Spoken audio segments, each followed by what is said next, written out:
We're not going to read anybody's bio to you because you can read for yourself. But I will tell you that our next presenter, I will read a little something different about the next presenter because this information is not in her bio. And I want to share this information about this person because this is a person that holds a very special place in my heart. Not just because I'm her biggest fan, but also because I've known her since before she could even walk or talk. And let me tell you, she has not stopped talking since then. She's always counseling me. It's the counselor in her, I am sure. But she keeps me on my toes, and she never ceases to amaze me with her passion and with her purpose. So it is my absolute joy and proud mom moment to introduce to you all my daughter, Dr. Shekila Melchior. Good morning to you. I was telling somebody, it's always weird when you do something for your mom's organization because I'm almost 40 and I'm like, does anybody see my mom? Looking for my mom, looking like I'm not a grown woman out there navigating this world, but she's a joy to me, one of the best friends I have, so I'm grateful to her and grateful to be here. How are y'all feeling this morning? Great. How are you feeling this morning? Great. I love that for us. So I won't be before you long, one, because I win easily. I don't like to talk too long. It's just one of my things, perks of being an introvert. When I'm done, I'm done. But I will be before you just to share a few things, and a lot of it is both important to me as a licensed professional counselor, but particularly as a school counselor. So my home will always be school counseling. My colleague and good friend in the back, Dr. Tori Stone, we always talk about, even though we have our license as professional counselors, there's something about watching a kid grow up. Like, it's just a very powerful experience. And so being a school counselor has been incredibly meaningful for me. But on the personal side, I am a kinship caregiver, so I do raise my nephew. So my brother was incarcerated before he passed away. So when we tell our stories and when we talk about the impact of a caring adult, for me, I'm not just coming from that place that's clinical in nature, right? Or from a place of research, but also from my heart's intent of what it's like to be on the family side of it and to be in a position of having impact over a family member, whether it's my nephew or my niece.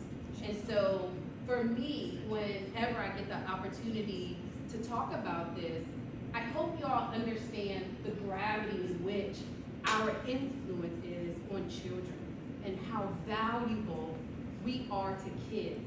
And as a result, the way that we take care of ourselves has significant impact on who they become as adults. And so that's what we're going to talk about today. So I'm excited. Sometimes I talk fast, so if I talk too fast, you tell me, and I will slow down, but I think we'll be okay. So, does the clicker work, Mom? Okay, it's okay. So when I was thinking about this presentation, and I'm one of these people where I work up until really minutes before, I will say that could be partially procrastination, but it's mainly because I have a lot of conversations with people, and I'm just trying to get insight. I feel like there's meaning that comes with that when you're just gaining that insight from others. And so I had this really fancy academic title for this presentation, and I just kept thinking and I kept reflecting, and I was like, what point am I really trying to drive home? Like, what if y'all don't remember anything else that I tell you? And it was, it takes one caring adult. It changes a child's life. But because it takes just that one caring adult, we remember that it begins with you. And so what I want to do today is ground us in that while we might learn about the impact of incarceration on children, I also want us to center our thoughts on how we can be well so that we can better serve the children in our lives. So we're going to start with the video. The audio will be kind to me. There is a couple things at the very beginning that may be activating for you, so just kind of be mindful of that. Additionally, if you do start to feel a certain level of activation, I just want to encourage you to plant your feet, drop your shoulders, and unclench your jaw. It's every time. And if you feel that you're starting to get activated and the shoulders are coming up or you're clenching here, shoulders and unclench your jaw. Sounds good? Sounds good. You get this. I tried to kill myself to follow the pills.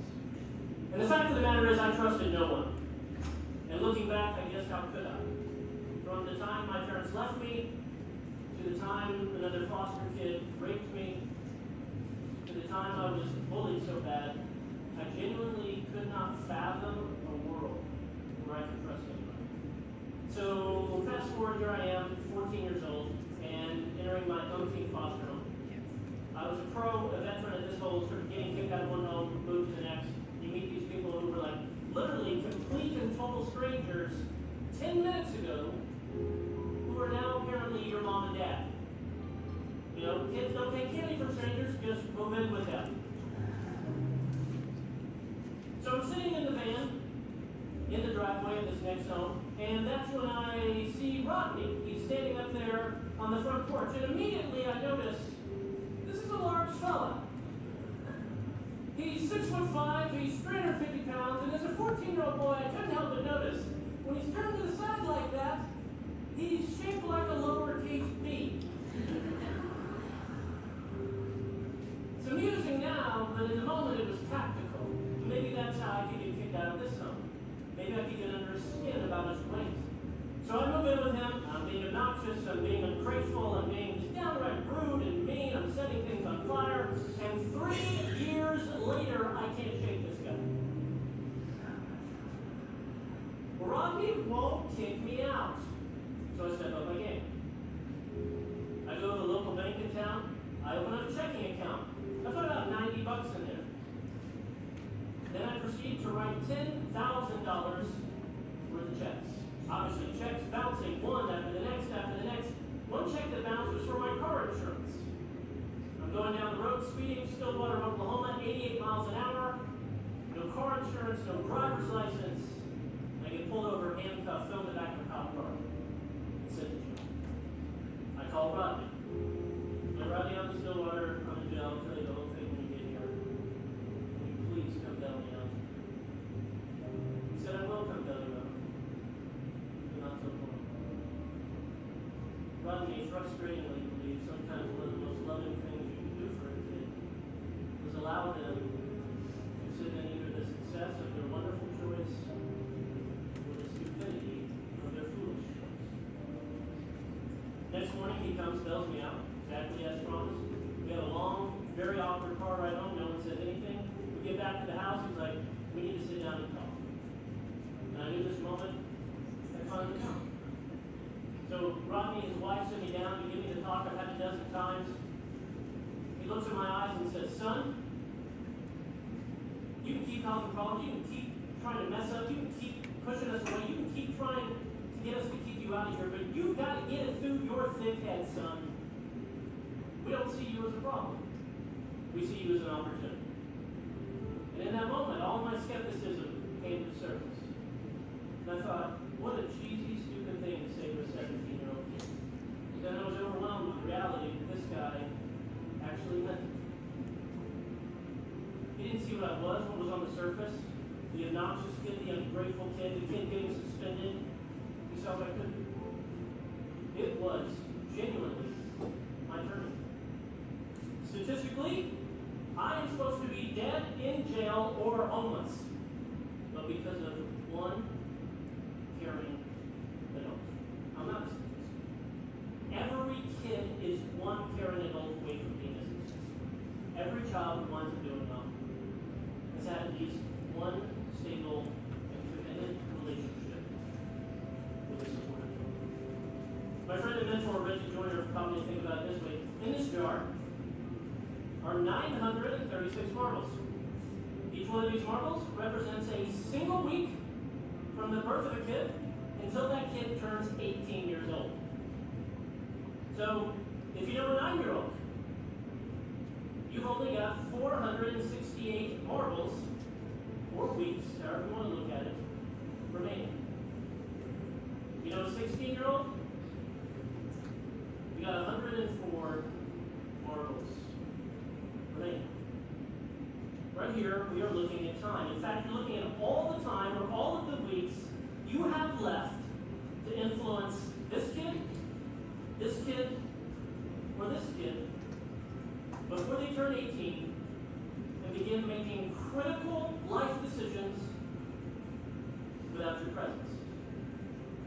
the difference between a statistic and a success story is you.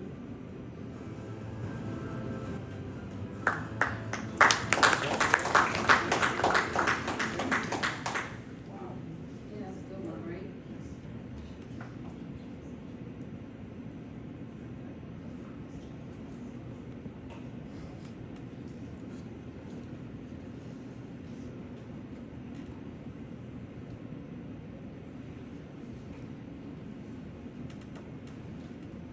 Did you notice in your body when you were watching this video?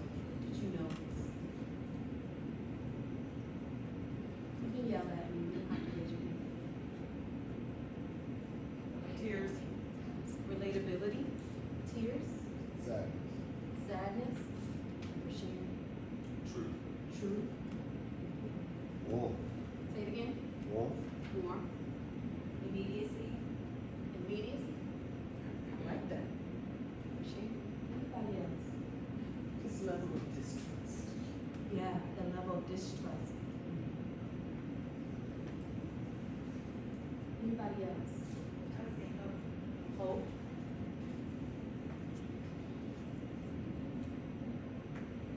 Imagine if he had Rodney at 3 instead of 14. What that difference could have been for him. If he had Rodney at 1 versus 14. You know, one thing I've always found with grown-ups is we're spending so much time trying to teach children so much about how to do things and how to live life that we never just slow down and foster their autonomy and just say, are you okay? Are you having fun? Are you happy? They get one childhood. That is it. There is no repeating. And if they get one childhood, what do we want to contribute to that one childhood? It has impact that lasts forever. The way in which they think, how they are grounded in their reality, how their nervous system is made up, how they think about themselves, how they see the world, is directly correlated to the relationships that they have with adults in their lives. Regardless of what we show them or teach them, what we don't show them, what we don't teach them. We are that primary person, that forerunner that goes before them. And so the responsibility becomes ours. But it can be a tall task to take on that responsibility if we have not gotten to a better place ourselves. So if we're sitting here in an unhealed space, trying to work with a kid with the hope that they will become a healthy, whole adult, our lens can be skewed by our own trauma, by our own experiences. And so we have to do our work too. And so I always am so appreciative of the literature and the research around preventing generations of incarceration and the school to prison pipeline. But I think a lot of times we're so far up here in the systemic that we miss the value of the interpersonal relationship. Because if you impact one child, that leads to hundreds, to thousands, to millions. And so I want us to not miss that impact that happens at that granular level. That kid that's either in your home, in your neighborhood, or in your sphere of influence. And so to ground us with some statistics, we know that 1 in 14 children have had a parent incarcerated. That's not a lot. And if you look at kids who are children of racial ethnic minorities, that number drops significantly, right? Because we know mass incarceration impacts specifically Black families more. So now we're even seeing that change. But outside of this 1 in 14, there is a significant amount of children who experience parental incarceration before the age of 9. From 0 to 5, that is your foundation. That brain is malleable, but they're about to start getting set with memories and changes developmentally. So while you have 18 years, your influence shrinks over time. So what you do early on, which is why we do early child intervention, that is what becomes impactful. But across the country, 2.7 million children are impacted by incarceration. So the number is staggering, of course, but it's not met without option. You know, there are things that we can do. And if we kind of take this summative number of 5.1 million, that's the amount of parents that are spend time in jail before their child even reaches adulthood. It's a pretty big number. But I do appreciate this quote: children do not inherit incarceration, but they often inherit its consequences. The way that we speak over children, the narrative that we present is impactful. While a child who has had a parent is incarcerated, while they may be more likely to be incarcerated, we could reframe that language. We believe that while they have been impacted, that they will experience that one caring adult, and we don't even have to have that language in the future. That they won't be more likely to experience incarceration because there's so many resources and things in place that helps minimize that number. So when we talk about, I want to make sure for the people in the room that are like, educate me, girl, because I need that kind of information before I venture into the dogs. What happens to the child who has experienced incarceration of a parent or even a family member? So we talk about the incarcerated parent or family member as an adverse childhood experience. So that's an ACE. So has everybody heard about ACEs? So that's part of an adverse childhood experience. That is considered a traumatic event when a parent is incarcerated or a family member. And that can have significant impact on a kid. When we're talking about trauma, that can be something that you experience too little of, too much of. It can be something that happens chronically. It can be single incident. But trauma itself is individually determined. But the literature says that this particular experience is impactful to the child. It can disrupt their ability to be attached to a parent. It can impact their academic performance. They may have trouble sleeping. They may have trouble with behaviors. That is because what's happening is dysregulation in the nervous system when that parent is incarcerated. So this year, in the fall, I worked with kids who had a family member or parent who was incarcerated, or they were detained by immigration, which is a form of incarceration. So I want to make sure that we don't separate that, because I think sometimes we're thinking about immigration and detention. That is a form of incarceration. And when I was listening to those kids, their ability to just clearly articulate, it was so hurtful for me to lose my parent. But I'm so frustrated with them that they can't figure their life out. But I also really want them to be here. That kind of dissonance is fascinating, because they couldn't figure out, how do I be so disappointed in someone that I love so deeply? So then as the adult, we normalize that both things can be true. You can be disappointed and still love someone. And I think as adults, we have a tendency to minimize the child's lived experience. You can be angry. You can be disappointed. I always tell my 5-year-old, you can be angry with respect. You can take space from me. You just can't disrespect me.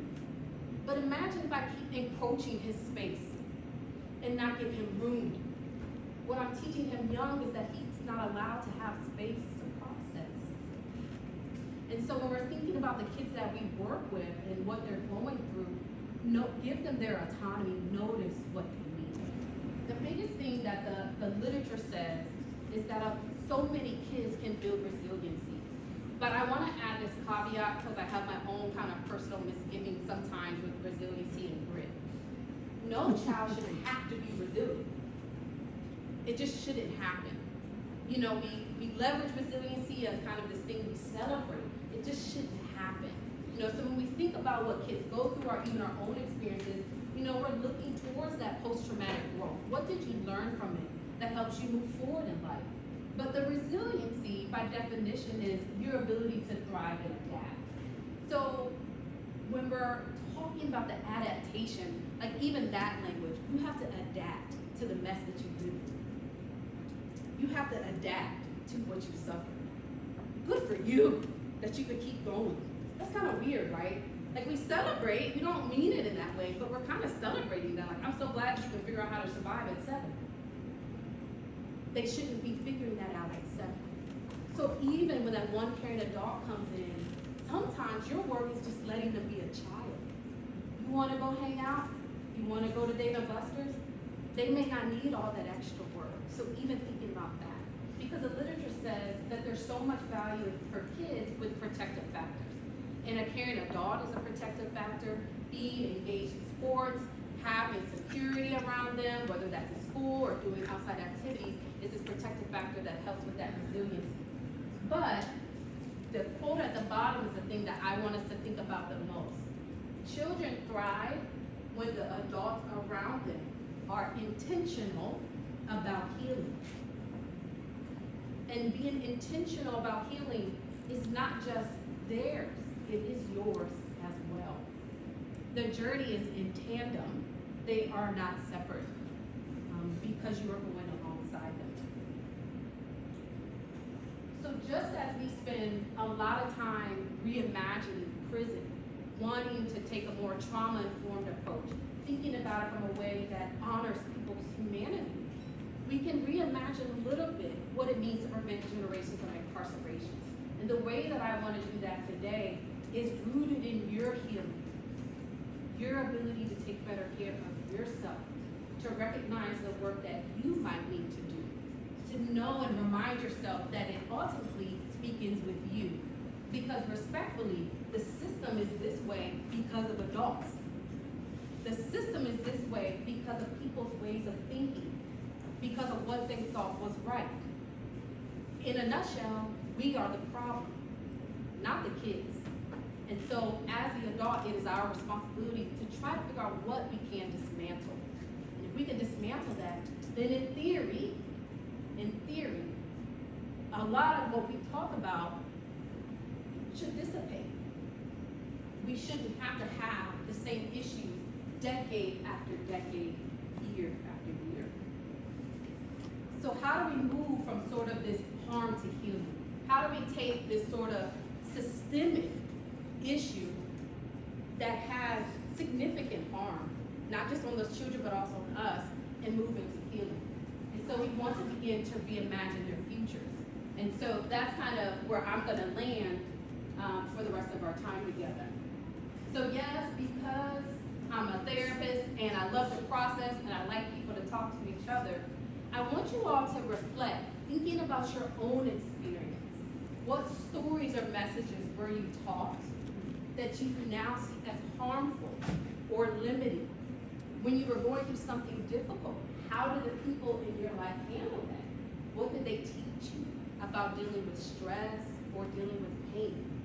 And are there parts of you that you still feel are unhealed? And what parts of you have you worked through that you now feel proud of? So I'm going to give you an example so that you can understand the connection that I'm making. So oftentimes in certain cultures, we say, be quiet before I give you something to cry for. Then you cry and you get punished. Am I right? Yeah. So I'm in pain or I'm emotional, and that's problematic. And so my emotions become, the response to it is punitive. Whether people mean that or not, they are saying to you, you are not allowed to be sad. If I beat you and it hurt, there's no reason for you to cry. You shouldn't have done what you did. Bruh, if it hurts, it hurts. I don't know how I'm gonna hold that in. What does that lead to? Suppression, disassociation, numbness. Then we get older and we trying to figure out why we haven't cried in 10 years. Somebody told you that it was inappropriate. Somebody told you that your feelings were not valid. Your feelings were meant to be either beaten out of you or quieted. That's it. Or anger management. They put me in a little anger management class in middle school, and I never forget. The only thing they taught me was to count to 10. But then I never forget after that, they said, just don't be angry. You can't be angry. So how do I associate anger as an unhealthy emotion? I can't be angry. Well, how does that manifest? I'm conflict avoidant. I'm gonna shrink back. I might become more passive. I don't know how to advocate for myself. You told me I can't be angry. anger is a healthy emotion. It's your expression that might be problematic. So what do we learn from the message that we are taught? So when we're being that one caring adult, what messages are we teaching? And are the messages we teaching colored by our own lens of what we went through? So I want you all just to take a few minutes. You don't have to tell your business. You know, you can talk about it broadly. But I want you all to kind of chat with the people around you just about these questions up here and reflect. And then we'll come back together. Sounds good? Yes. Can you hear me clap once? Can you hear me clap 2 times?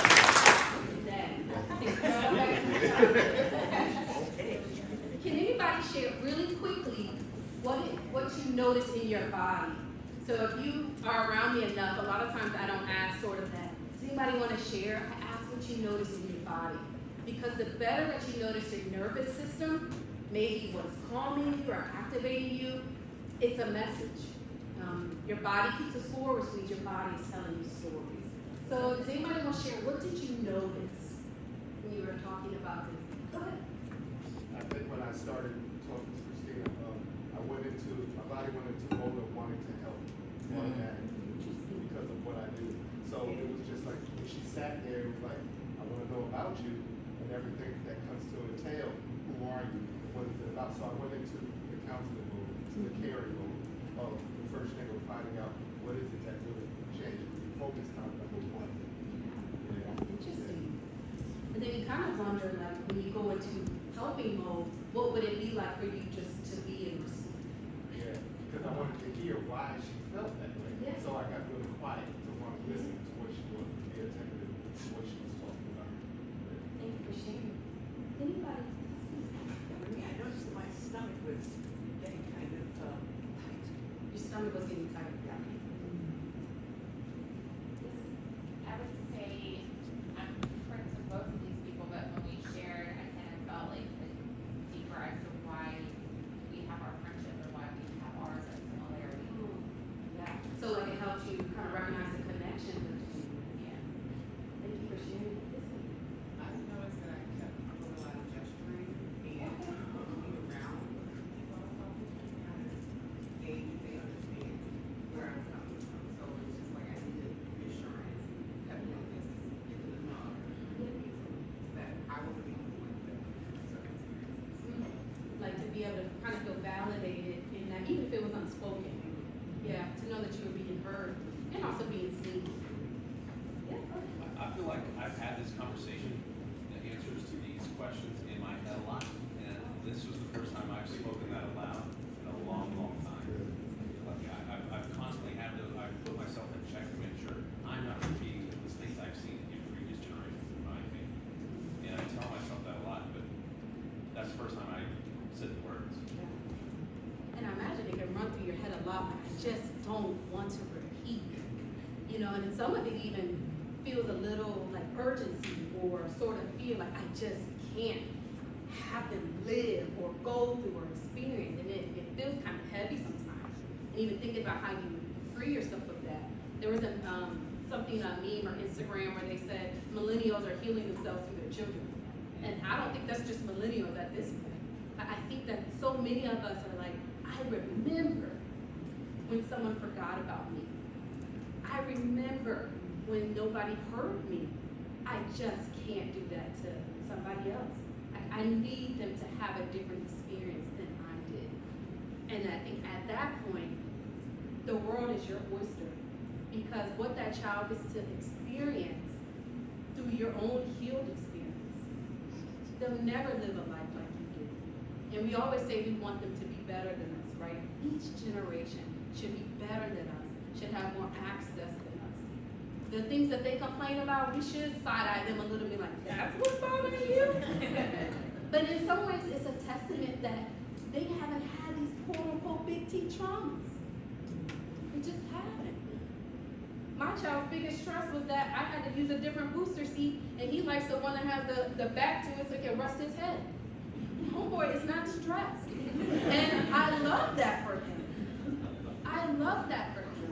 I don't want him to go through nothing. And so even as I close, reminding ourselves of that, they don't have to go through anything for them to learn how to be good people, to be strong, to be helpful. We don't have to traumatize them to make them better. We can just be healthy, whole adults that model goodness to them, that model how to take care of ourselves, that model healing, that model healthy emotion and expression to them, and they will be fine. But we don't have to put them through something just for them to get to this place in life where they are better, resilient, or with grit. They can just live and be happy and grow up to become whoever they want to be. And our hope is they will take good care of us on the other side. So I don't have any more time, but I'll make sure y'all have the slides just because there's a couple in there about resources. But I want to thank you so much for giving me the space to be here with you all. Thank you for your vulnerability and your willingness to share. That means a lot to us. But that's all I have.